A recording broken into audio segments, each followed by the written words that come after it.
yata ang oras eh. Oh, anyway. Sa akin, dito lang. Market change. Nagbabago ang demands ng mga tao. At that time, talaga nakafocus sila doon sa medyo madrama.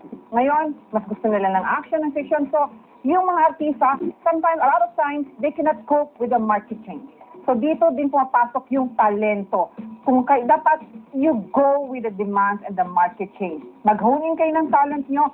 You train, you keep tab of what is hype, what is new, keep yourself informed. Pangalawa, meron tayong nagpapabaya sa sarili, no? Nalululong sa bisyo. Yeah, Kaya, meron din yung swell head. Because sumikat, nakita nilang sikat na sikat sila, it got into them, masyado nang naging unprofessional, masisira din yan in the end. And dapat yan, you continue to be innovative.